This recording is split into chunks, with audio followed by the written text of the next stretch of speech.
Last night's debate was everybody versus everybody. It's not just the DCCC, the GOP has problems of its own. American babies are dying, and the CDC wants to know why. I'm Jamal Simmons, and this is why you should care.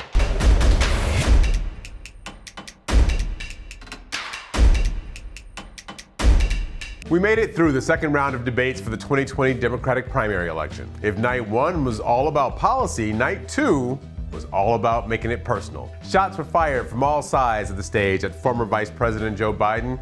Kamala Harris questioned his health care plans. Cory Booker criticized his criminal justice record, and Kirsten Gillibrand called Joe Biden out on his past stances on women in the workplace. I had a chance to speak with some people on Biden's team to see what they thought. I don't think I've ever seen a Democratic presidential primary where the Democratic candidates attacked another candidate on the stage so forcefully.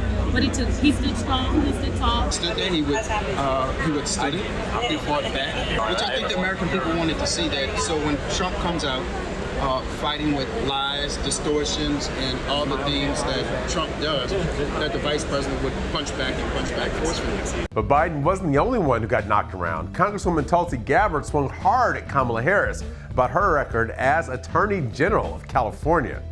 She blocked evidence that would have freed an innocent man from death row until the courts forced her to do so. She kept people in prison beyond their sentences to use them as cheap labor for the state of California. And she fought to keep cash bail system in place that impacts poor people in the worst kind of way. As the elected Attorney General of California, I did the work of significantly reforming the criminal justice system of a state of 40 million people, which became a national model for the work that needs to be done. Here's why you should care. The summer of love is almost over. That means it's August, and just like kids preparing to go back to school, political watchers are getting ready to go back to work. Money and poll standing will start to whittle down the ranks, and the next round of debates will be even slimmer.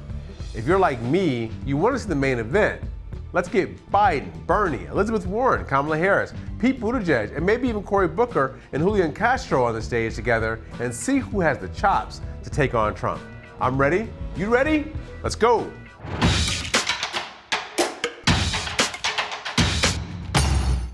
We've spent a few days this week telling you about the uproar at the Democratic Congressional Campaign Committee over diversity. But they aren't the only political shop in town that's in turmoil. Apparently, the Republican National Committee has challenges of its own. RNC members, party leaders, and campaign aides have been huddled in Charlotte, North Carolina this week for an annual meeting that's supposed to be about strategizing, growing the Trump campaign's coffers, and funding other Republican races. But the meeting was sidetracked after rumors started flying that RNC Chairwoman Ronna Romney McDaniel and other RNC officials are set to profit off of a newly launched small donor program. Win Red, that's the name of the platform. Win Red is the GOP's answer to the Democrats' small donor fundraising machine called Act Blue. It's been reported that McDaniel gave an emotional address at the summer meeting, vehemently denying claims that she's benefiting from money that was raised through Win Red. The RNC and Trump campaign released separate statements Wednesday denying the rumors.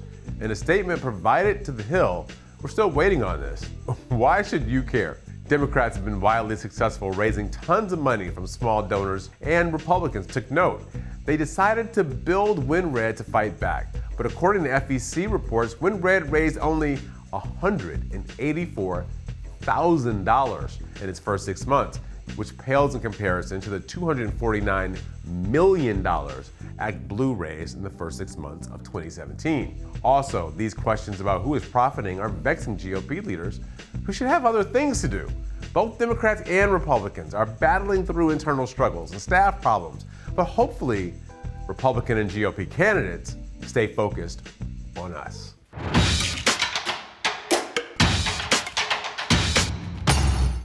Children die more often in the U.S. when compared with many other democracies around the world, including Western Europe. A new report by the Centers for Disease Control and Prevention found that 5.79 out of 1,000 infants in the U.S.